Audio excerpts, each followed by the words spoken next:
What's up, YouTube? Funnel Doc here. In today's video, we're going to be going over the top 10 ways to improve your course sales in 2021. This is a great video that you don't want to miss. It's going to help get more attention, more sales, and just make your course better. See you inside.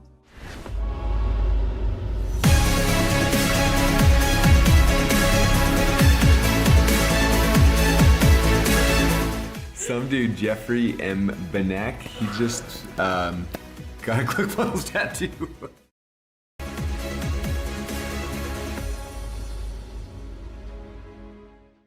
What's up, YouTube? Funnel Doc here. In today's video, we're going to be going over how to increase your course sales and make your course better in 2021. Now, my number one thing, and these are no actual particular order, so don't think one's better than any other, but my number one thing is setting up a roadmap. Now, this is a very common mistake that a lot of people will make when they first design their course. In your first part of your course, in your introduction, in one of the very first modules, you want to have some type of a roadmap, a workbook, something where they can see a visual outline of what they're going to be doing and when, and the ability to track it. Having little check boxes are great, something where they can track their progress and see where they're supposed to be going. I like to do mine weekly. Every week I have a different roadmap to be showing. I have all 12 weeks laid out, and then each week I refer to that specific week in the roadmap. These are the milestones you're going to be hitting. These are the different things that are going to be required of you. Just give a general layout because right now, one of the biggest way for a student to not take action is to have non-clarity or confusion. Clarity leads to action, especially when it comes to learning. And if at any time a student feels overwhelmed or a coaching client feels overwhelmed, they're not going to take action. And it'd be nice as course creators and coaches, we're like, well, they'll just come to us. And so often the problem is people are embarrassed. They don't know what to say. People aren't good at communication. And because of that, they don't do anything. Or even worse, they just quit. So give them some type of a roadmap, a workbook, a guideline that they can go through that's going to help them on their journey so that every step of the way they can sort of see. And it doesn't have to be like step by step. Okay, on Monday, September 7th, we're doing this. It doesn't have to be like that. But like I said, my program is a 90-day program, 12 weeks. So every week I have a general outline of what you're going to be doing, some of the milestones you're going to be hitting, and some of the things that are going to be required of you, just so it's easy and quick at a glance. Now, the next thing that I like to do is anytime that there's a task or something specific to be done, especially something that I'd like to get eyes on, I always have them do homework. And a lot of people don't like to use the word homework because they say it has a negative connotation to it. And I'm like, well, whatever. I don't know what else to call it. Let me know in the comments what else you'd like to call it if homework doesn't work for you. But there may be micro challenges or something. I don't know. But along the way, whenever there's a task that needs to be done, especially something that you'd like to review, have your students post this in the group. Have them post their win. Have them post any type of project they're doing. For my students, like when they do their avatar, their dream customer profile, have them post that. When they do their content calendar, have them post that. It allows you as the coach to be able to keep people accountable, see who are on task. Like if you had 4 people, let's say in week 1, let's say in week 1, you're supposed to be doing your content calendar, and all of a sudden you see 3 people have one isn't, allows you to easily know that person's probably not on task. Maybe they don't understand something like that. And it allows for 2 other things.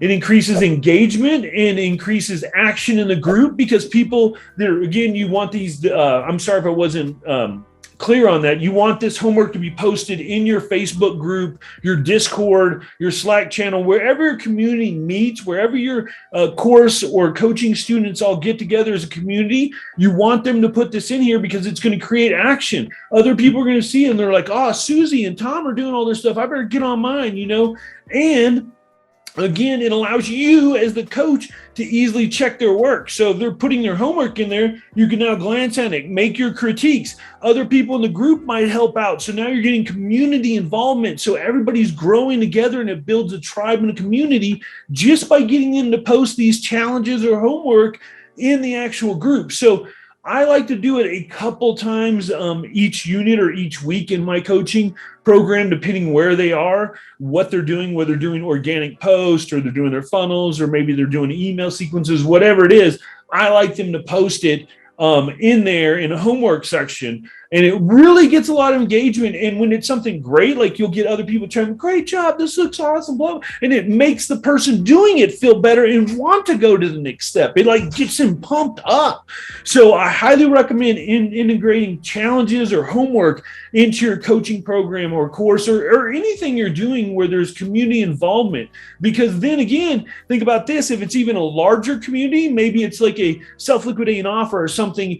Every time someone posts about it in there, if someone's not in it, FOMO sets in. People are like, what's going on? What's this thing they're doing? This looks cool. Let me find out more. And you can get sales and signups just by doing this. So that's another way you get a little funnel doc sneak hack right there. One of the things I'll do sometimes when people sign up, I'll have them put in the main group, hey, I did it, I'm in, or whatever, just to get engagement. So that's another trick for another video. We'll talk about that another time. We're talking about how to make your course amazing in 2021. So number 3, a variety of the ways of learning. This does a couple things. It increases retention, but it also increases the ways that people learn. Far too often, a course is just static video. And video is great, but really, I believe the stat is only like 20% of what you see you really remember. So besides video, let's go with written.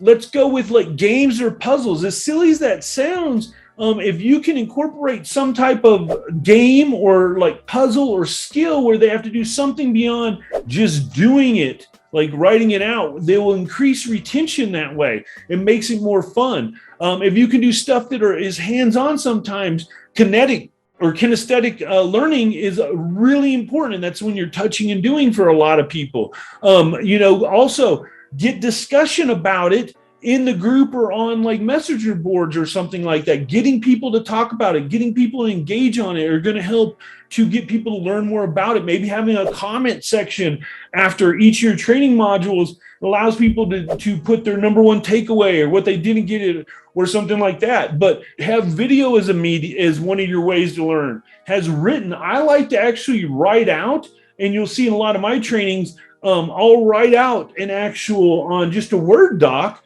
step-by-step sort of what I'm talking about, because that way they'll not only see the visual of how I do it, they'll have usually like a funnel or a template so they can actually do it themselves and get the kinesthetic if they need to. But they'll get the written, so they'll be able to read it as well. And I usually put a link in there if they want to read through it as well. That way they have sort of a step-by-step of what I was doing in that training. Like I said, making it some type of game or a puzzle, some type of way that you can gamify it. Maybe when they complete it, giving badges, that will also get people to do more and learn it quicker. Like I said, getting in discussion boards or groups, that's letter F on my sheet here, letter F. Groups discussion boards, that's another great one. If you can get your community to start really engaging on like posts and on different trainings, it's going to really develop a community of people that want to succeed. Another great thing, a lot of times people don't have time or don't have the ability to watch the video. Audio versions. You can easily go to, if you're depending on what medium you're using that you're shooting this on, you should be able to get an audio file. If not, there's plenty of services that you can upload the video and just swipe the audio file. Highly recommend embedding an audio file in each section in your membership course that allows people to listen to it on the go. So many people are traveling, maybe they're in their car, maybe they're working out. This allows them to be able to hear the lessons and not necessarily have to watch the video. And then another thing that can help people is case studies. Now, a case study is a little bit different than a testimonial. A case study shows how the success happened, where a testimonial is me telling you my story and what happened. A case study is like Here's what we did and how we built this funnel to blah, blah, blah. By having a case study, it shows whatever you're teaching. It shows step by step how someone else has already been successful with it. And this allows someone to be able to see, oh, I see how that's laid out. That makes sense because this guy did A, B, and C, and D, and that was successful. So having examples or other ways that they can see what you're trying to teach, maybe in an actual practical application or something that's been successful, is another great way to help people learn. So that's number 3. Have a variety of ways to learn. Number 4. Monitoring progress and sending members emails, text, and even like Messenger, Facebook Messenger messages are amazing. What I like to do is in my course for my coaching program, we're again 12 weeks. So every week I'll send out a new email. Hey, here's make sure you go through week number 2. Here's what to expect. You can log in here. Let me know if you have any questions. It just helps keep people on task. So one of the things I like to do is just every so many times, maybe for you, it's every 30 days. Send out an email, send out a text. Hey, here's a little quick 3-question survey. Let us know how we're doing. Let us know that you're comprehending it. If you don't ask for feedback, you will never get it. And and mind you, you're not going to get a lot. A lot of customers are not going to reply, and that's fine. But the few that do, those are golden nuggets, and treat them as so, and thank people when they give you this information, because if you're smart, like I know you are, you're going to take this information, you're going to analyze it, and you're going to figure out how to make whatever you're doing better. So monitoring their progress and sending reminders out, a huge way to help increase your overall success in sales in 2021. Another thing you can do is have Q&A sessions to clarify, especially if you're initially doing your program. If you're building out your course, you're doing the build as you go model, which is very popular. After you teach something, stop, have a Q&A session, and make sure that everybody's understanding it. Make sure it makes sense. If someone's not getting it, go back and reteach it until they do. This is very important. Don't just assume that people understand. That's the number one thing that I see in coaching and courses, is people just build it out and figure that because I get it, I'm the instructor, I'm the coach, I know what's going on, that they're going to get it. And far too often, because they're new, that's why they're your students or buying this course, they haven't bridged that gap yet or haven't made that connection and don't understand what you're talking about. So Q&A sessions, AMA or Ask Me Anything sessions are really great tools as you're building your program out, as you're coaching, and just in general, just maybe once a month or once every 2 weeks, have an hour-long or 30-minute Ask Me Anything for your students, because there's going to be something that's going to come up that you haven't seen, that you didn't see or foretell, especially at the beginning. And at the beginning, you want to really take their advice. Again, don't mold everything too much. Take everything in and then optimize it, because if you do everything everybody tells you, it will never be correct. You got to take it in, optimize it, then go. So monitoring program process number 5, Q&A sessions to clarify.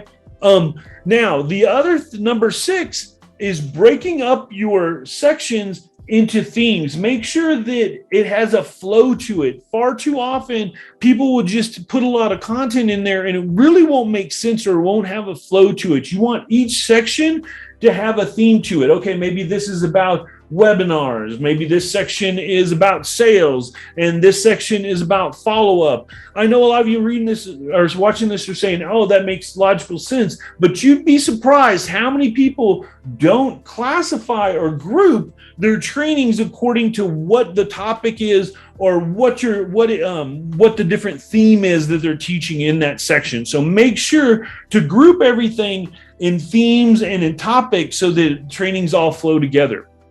Number 7, keep your videos under 25 minutes. Studies show now that after, I believe it is 15 minutes, the retention of the mind starts dropping off dramatically, 20% every 5 minutes or something like that. It's ridiculous. The internet and social media has just ruined our retention rate. Hopefully you're still watching this video because it just is. It's a fact. Most you see out there, why do you think TikTok is so successful? It's quick. So think about your training as well. After, say, 20, 25 minutes, people are going to losing focus. They're not going to be able to remember as well.